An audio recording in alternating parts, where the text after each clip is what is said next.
दक्ष ज्योतिष ज्ञान में आपका स्वागत है।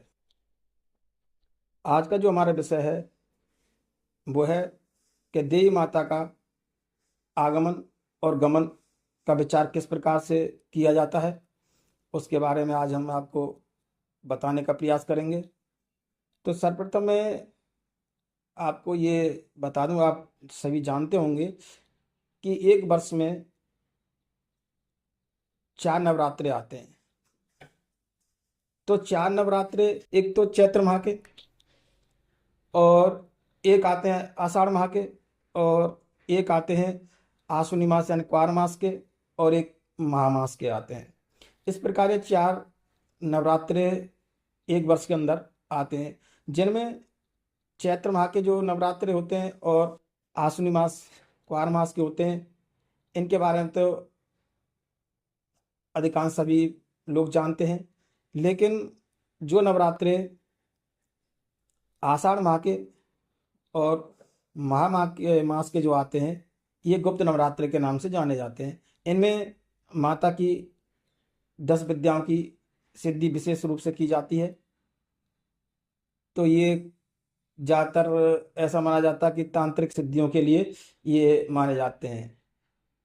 अलग अलग सभी के अलग अपने अपने विचार हैं, लेकिन मेरे हिसाब से ऐसा कुछ नहीं कि चारों में आप सभी कर सकते हैं। ये माता की अपनी जो श्रद्धा भावना है उसके प्रति आप चारों को भी कर सकते हैं और दो को भी कर सकते हैं। तो आज का जो हमारा मूल विषय है वह है देवी माता का आगमन एवं गमन का विचार हम कैसे करें। तो मैंने यहाँ एक इसके जो है श्लोक लिखे हुए हैं। तो इस प्रकार से आप देखेंगे कि माता का जो आगमन होता है, यानी कि जिस दिन जो प्रतिपदा पड़ती है नवरात्रि की, जैसे कि चैत्र माह के हुए या आश्विनी मास के हुए क्वार के, तो उस दिन जो प्रतिपदा आएगी, जिस दिन से हम घट स्थापना करते हैं, तो यदि प्रतिपदा के दिन शशि सूर्य यानी कि शशि माने चंद्रमा, चंद्रमा बार क्या हुआ, चंद्रमा किसे कहते हैं, यानी सोमवार को, यानी कि प्रथमा तिथि के दिन, यानी प्रथमा तिथि के दिन शशि सूर्य, सूर्य माने रविवार, यानी कि रविवार और सोमवार हो तो माता गजहारुणा यानी कि गज हाथी की सवारी पर आती है। इस सोमवार और रविवार को माता गजारूढ़ा यानी कि हाथी की सवारी पर आती है।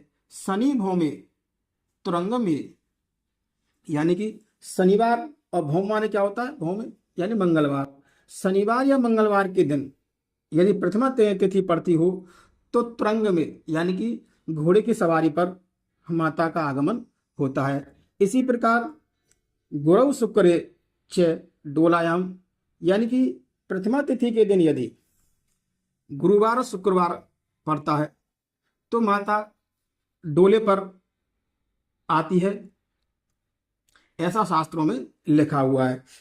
बुद्धई नौका प्रकीर्तिता, यानी कि बुधवार जब प्रतिमा तिथि के दिन पड़ता है तो माता का आगमन नौका पर यानी कि नाव पर आती है।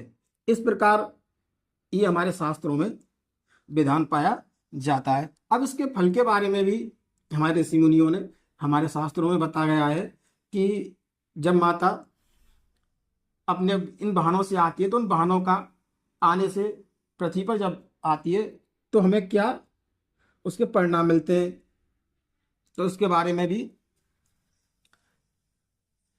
ये जो फल है, यानी गजे च जलदा देवी, यानी गज माने हाथी और जलदा माने वर्षा, यानी जब देवी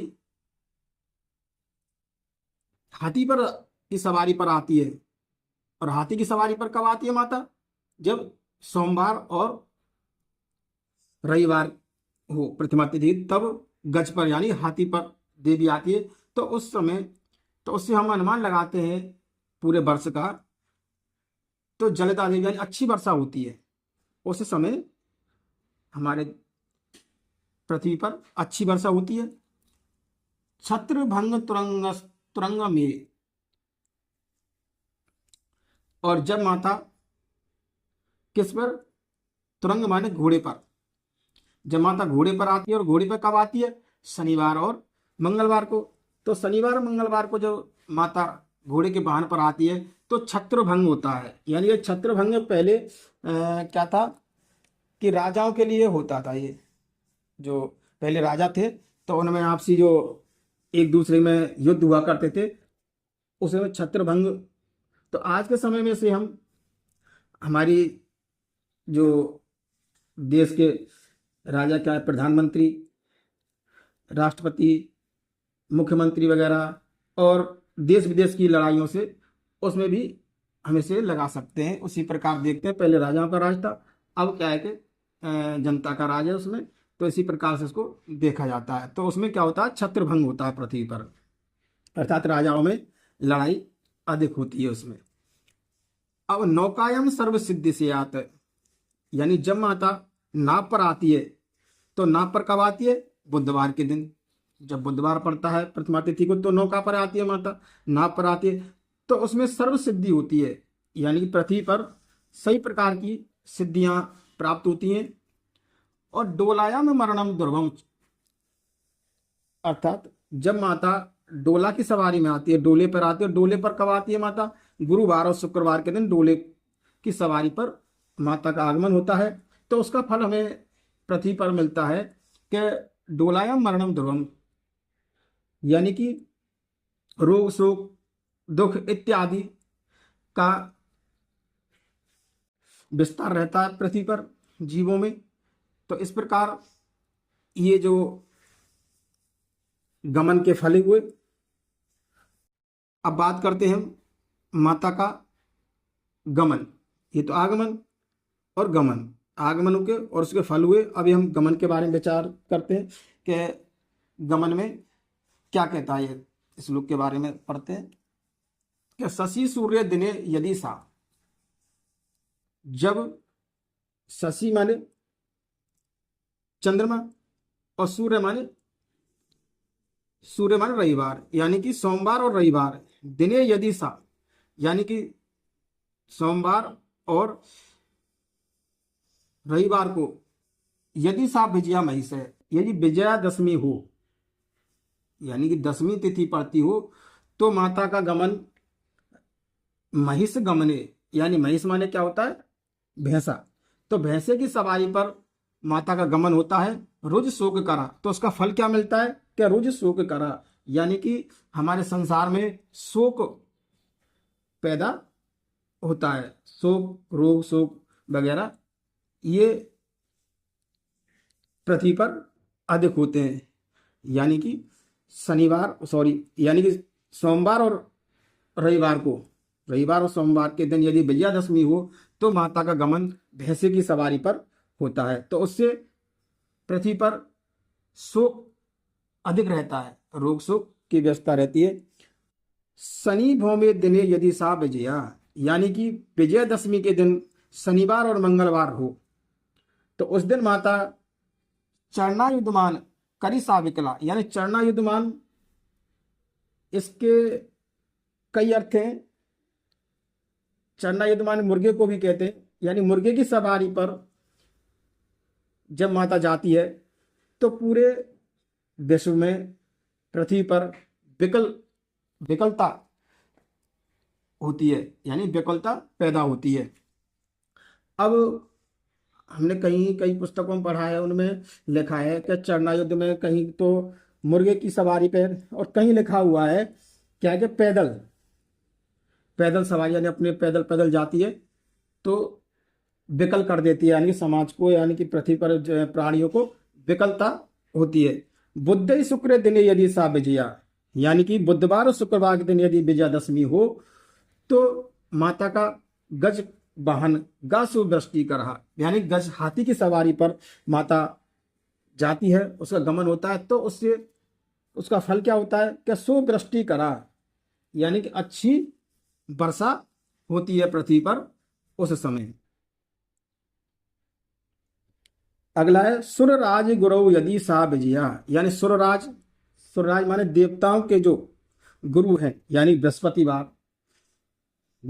बृहस्पतिवार के दिन यदि विजयादशमी हो तो नर वाहन गा शुभ करा, या नर वाहन पर माता का गमन होता है, तो वो सारे संसार को, पृथ्वीवासियों को, जीव को, चराचर को, सभी को सौख्य करा यानी शुभता प्रदान करती है। तो इस प्रकार आज हमने माता के आगमन और गमन का विचार के बारे में सीखा है। अब एक बार मैं आपको ये थोड़ा सा ये लिख के बता दूं, यानी कि शशि, एक चार्ट बना देता हूं गमन का, आगमन, आगमन के लिए सोमवार, रविवार और सोमवार, इस दिन क्या होती है, गज पर हाथी की सवारी, हाथी की सवारी पर। और शनि भौमे यानी मंगलवार और शनिवार, ये यदि प्रथमा तिथि के दिन पड़ते हो तो माता घोड़े की सवारी से आती है, घोड़े पर, घोड़े पर आती है माता। और गुरु और शुक्र हो, यानी गुरुवार और शुक्रवार के दिन यदि प्रथमा तिथि पड़ती हो तो माता डोली पर आती है, तो डोली पर आती है माता। बुधवार के दिन यदि, बुधवार के दिन यदि प्रथमा तिथि हो तो माता का आगमन किस पर होता है, नाव पर। ये तो आगमन हुआ। इसी प्रकार गमन के बारे में भी एक चार्ट बना देते हैं। गमन, शशि सूर्य रविवार, रवि और सोम वार को यदि दसवीं पड़ती हो, दसवीं तिथि विजया, यानी विजया तिथि दसवीं तिथि पड़ती हो तो माता महिष माने भैंसे की सवारी पर, भैंसे की सवारी से जाती है, भैंसे की सवारी से उसका गमन होता है। तो उसका फल मैंने अभी आपको बताया था कि समाज में, यानी कि पूरे विश्व में, पृथ्वी पर सभी जीवों के लिए शोक होता है। और यदि शनिवार और मंगलवार हो, मंगल और शनि के दिन यदि दसवीं पड़ती हो, दसवीं तिथि हो, तो माता का जो गमन होता है वो मुर्गे पर होता है, मुर्गे की सवारी, मुर्गे की सवारी पर। तो उसका जो फल अभी हमने बताया था कि संसार में विकलता, संसार में विकलता प्राप्त होती है। और यदि बुध और शुक्र के दिन, बुधवार और शुक्रवार के दिन यदि दसवीं हो तो माता का गमन किस पर होता है, गज वाहन यानी हाथी पर, हाथी पर। तो उसका फल अभी आपने पढ़ा था। तो वो शुभ वृष्टि यानी पृथ्वी पर पृथ्वीवासियों के लिए अच्छी वर्षा का संकेत होता है। और सूर्यराज गुरु यानी गुरुवार के दिन, यानी कि देवताओं के गुरु गुरुवार के दिन यदि विजयादशमी पड़ती हो, दसवीं तिथि हो, तो नरवाहन, नरवाहन पर जाती है, नरवाहन पर माता का गमन होता है। तो उसमें का फल जो हमें बताया था वो है शुभ सौख्य करा, यानी कि अच्छी शुभता होती है। तो इस प्रकार आपने माता के गमन और आगमन के बारे में जानकारी प्राप्त की। तो हमारा ये कार्यक्रम यदि आपको पसंद आया हो तो हमारे चैनल को लाइक करें, सब्सक्राइब करें और शेयर अवश्य करें। धन्यवाद।